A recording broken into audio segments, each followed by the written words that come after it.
ಬೆಂಗಳೂರಿನಲ್ಲೂ ಜೀವನದಿ ಕಾವೇರಿಗಾಗಿ ಹೋರಾಟ ನಡೀತಾ ಇದೆ. ಯಾವುದೇ ಕಾರಣಕ್ಕೂ ನೀರನ್ನ ಬಿಡಬಾರದು ಅಂತ ಪಟ್ಟು ಹಿಡಿದು ನಿಂತಿರುವಂತದ್ದು ಹೋರಾಟಗಾರರು. ರಾಜ್ಯ ಸರ್ಕಾರದ ವಿರುದ್ಧ ವಿವಿಧ ಸಂಘಟನೆಗಳು ಹೋರಾಟಕ್ಕೆ ಇಳಿದಿದೆ. ನಮಗೆ ಕುಡಿಯೋಕ್ ನೀರಿಲ್ಲ, ತಮಿಳುನಾಡಿಗೆ ಹೇಗೆ ಕೊಡೋದು ಇದ್ದಾರೆ ಪ್ರತಿಭಟನಾಕಾರರು. ನೀರನ್ನ ಬಿಡಬಾರದು ಅಂತ ಆಗ್ರಹಿಸಿ ಹೋರಾಟವನ್ನು ಮಾಡ್ತಾ ಇದ್ದಾರೆ.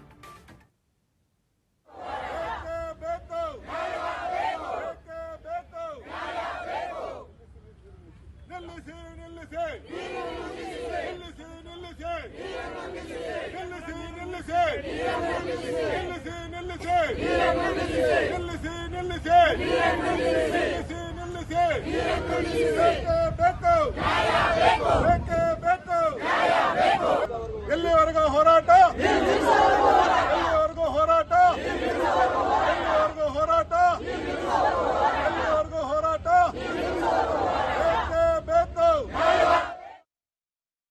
ಕಾವೇರಿ ವಿಚಾರದಲ್ಲಿ ಅದರಲ್ಲೂ ಪ್ರತಿಯೊಬ್ಬರಿಗೂ ಕೂಡ ಜೀವ ಜಲ ಅಂತ ಹೇಳ್ಬೋದು. ಅದಕ್ಕೆ ಎಲ್ಲಾ ಸಂಘಟನೆಗಳು ಕೂಡ ಈ ಒಂದು ಹೋರಾಟದಲ್ಲಿ ಭಾಗಿಯಾಗಿ ಕಾವೇರಿ ನೀರಿಗೆ ಕರ್ನಾಟಕಕ್ಕೆ ಅನ್ಯಾಯ ಆಗದೆ ಇರಲಿ, ಕರ್ನಾಟಕದ ರೈತರಿಗೆ ಅನ್ಯಾಯ ಆಗದೆ ಇರಲಿ ಅಂತ ಹೋರಾಟವನ್ನ ಮಾಡ್ತಾ ಇರುವಂತದ್ದು.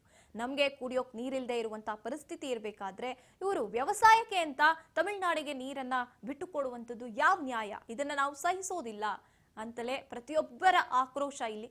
ಬೆಂಗಳೂರಿನಲ್ಲೂ ಮಂಡ್ಯ, ಮೈಸೂರು ಭಾಗದಲ್ಲೂ ಪ್ರತಿಭಟನೆ ತೀವ್ರತೆಯನ್ನ ಪಡ್ಕೊಳ್ತಲೇ ಇದೆ. ಇನ್ನು ಕರ್ನಾಟಕ ಬಂದ್ಗೂ ಕೂಡ ತಯಾರಿ ನಡೀತಾ ಇರುವಂತದ್ದು ನಾವು ಗಮನಿಸ್ತಾ ಇದ್ದೀವಿ. ವಿಪಕ್ಷಗಳು ಹೋರಾಟವನ್ನ ಮಾಡ್ತಾ ಇರುವಂತದ್ದು. ಈಗ ರಾಜ್ಯ ಸರ್ಕಾರದ ಮೇಲೆ ನಿರ್ಧಾರ ನಿಂತಿದೆ. ರಾಜ್ಯ ಸರ್ಕಾರ ಸುಪ್ರೀಂ ಕೋರ್ಟ್ ಮೊರೆ ಹೋಗ್ಬೇಕಾಗತ್ತೆ, ಮೇಲ್ಮನವಿಯನ್ನ ಸಲ್ಲಿಸಬೇಕಾಗುತ್ತೆ. ಬೇಡ ತಮಿಳುನಾಡಿಗೆ ನೀರನ್ನ ಈ ಸಿಚುವೇಶನ್ ಅಲ್ಲಿ ಬಿಡೋದು, ನಮ್ಮಲ್ಲಿ ತುಂಬಿ ಹರಿತಾ ಇದೆ KRS ಕಬಿನಿ ಅಂತ ಅಂದಿದ್ದಿದ್ರೆ ಏನೋ ಯೋಚನೆ ಮಾಡ್ಬೋದಿತ್ತು. ಆದ್ರೆ ಇಂಥ ಪರಿಸ್ಥಿತಿಯಲ್ಲಿ ನಮಗೆ ಕುಡಿಯೋಕೆ ನೀರಿಲ್ಲದೆ ಇದ್ದಾಗ ನಾವು ಬೇರೆಯವರಿಗೆ ನೀರನ್ನ ಬಿಟ್ಟು ಕೊಡುವಂಥದ್ದು ಬೇಡ. ಯಾಕಂದ್ರೆ ಇದು ನಮ್ಮ ಜೀವನಾಡಿ, ನಮ್ಮ ಜೀವನದಿ, ಇದು ನಮ್ಮಲ್ಲಿ ಹುಟ್ಟಿ ಬೆಳೀತಾ ಇರುವಂಥದ್ದು ಕಾವೇರಿ, ಕಳ್ಕೊಳ್ಳೋದು ಬೇಡ ಅಂತ ಪ್ರತಿಯೊಬ್ರು ಹೋರಾಟಕ್ಕೆ ಬೆಂಬಲವನ್ನ ವ್ಯಕ್ತಪಡಿಸ್ತಾ ಇರುವಂಥದ್ದು. ನೀರನ್ನ ಬಿಡಬಾರ್ದು ಅಂತ ಆಗ್ರಹಿಸಿ ಎಲ್ಲಾ ಕಡೆಗಳಲ್ಲಿ ಹೋರಾಟ ನಡೀತಾ ಇದೆ.